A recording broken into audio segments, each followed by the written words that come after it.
জান্নাতে যে 9টি নিয়ামত পেয়ে মানুষ কাঁদবেন, যে ব্যক্তি জান্নাতে যাবেন সেই ব্যক্তি এই 9টি নিয়ামত লাভ করতে পারবেন। আর এই 9টি নিয়ামত পেয়ে সে অজর দ্বারা কান্নাকাটি শুরু করতে থাকবে। তাহলে আমরা জেনে নেই সেই 9টি নিয়ামত, যে নিয়ামতগুলো মানুষের জান্নাতে যাওয়ার সাথে সাথে পাবেন। 1, আল্লাহকে সরাসরি দেখতে পাওয়া। আল্লাহু আকবার।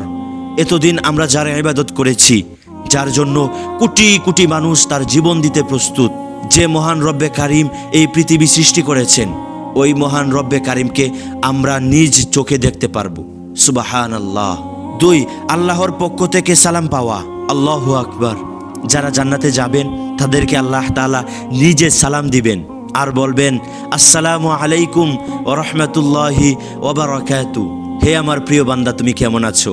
আল্লাহু আকবার। কি মনে করেন ভাই, এই দুনিয়ার বাদশা মহান রব্বুল আলামিন, যিনি এই পৃথিবী সৃষ্টি করেছেন, তিনি আপনাকে সালাম দিবেন আর জিজ্ঞাসা করবেন? আল্লাহু আকবার। ওই দিন মানুষে আল্লাহ তাআলার কাছ থেকে সালাম পেয়ে অজর দ্বারাই কান্নাকাটি শুরু করতে থাকবে আর শুকরিয়া আদায় করতে থাকবে।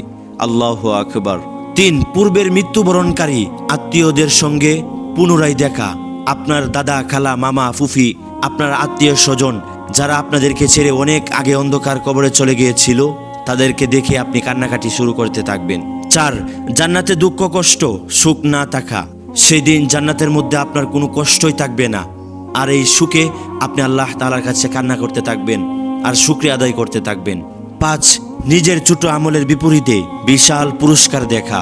যখনই দেখবেন ছোট একটা আমল করেছিলেন আর আল্লাহ তাআলা এত বড় একটা নিয়ামত আপনাকে দিয়েছেন, যা পেয়ে আপনি অনেক বেশি খুশি হয়ে যাবেন আর খুশিতে আপনি কান্না করতে থাকবেন।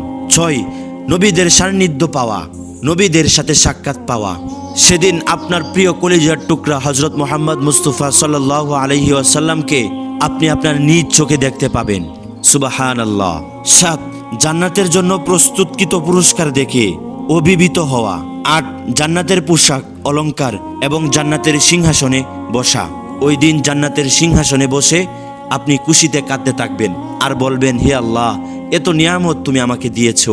9, চিরস্থায়ী নিরাপত্তা ও মৃত্যু না থাকা। সেদিন থেকে আপনার আর মৃত্যু হবে না, আর এত সুখ পেয়ে আপনি অনেক বেশি খুশি হয়ে যাবেন এবং অজর দ্বারাই কান্নাকাটি করতে থাকবেন।